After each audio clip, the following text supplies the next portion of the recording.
મારું નામ શિલ્પાબેન રાજપરા। આ 5 વર્ષથી અહીંયા દારૂ વેચાય છે। કાલે પણ અમે જનતા રેડ કરી હતી।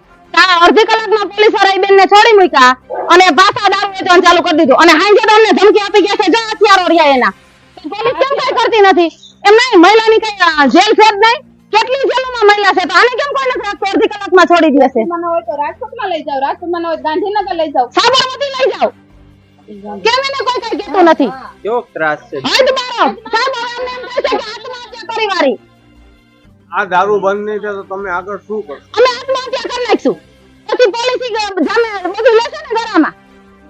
અમારી ઘરે કોઈ મહેમાન આવતું નથી કે એના રાજ અમારે એને એક જ ડેલિયું છે અત્યારે, એ રાજ બી ગાયરો બોલે અમારે એના ભજન સાંભળવાના। ગઈકાલે તો તમે અહીંયા જનતા રેડ કરી દારૂ પકડાયો હતો, હા, તો આજે પાછો કેમ ચાલુ?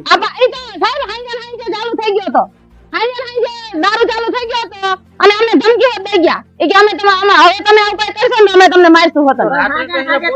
પોલીસ પકડીને લઈ ગઈ। હા તો તરત છોડી મૂક્યા। ઈ કહે છે ખરી કે હું હપ્તા ભરું છું એમ, મને પોલીસ કાઈ નહીં કરે।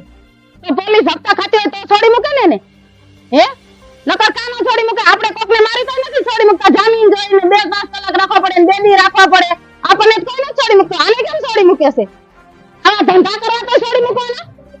તમારી માંગ શું છે? અમારી માંગ અમારા ચામુંડાનગરની અંદર દારૂ બંધી થવી જોઈએ। અમારે કોઈ દારૂ અહીંયા વેચાવો જ ન જોઈએ ચામુંડાનગરની અંદર।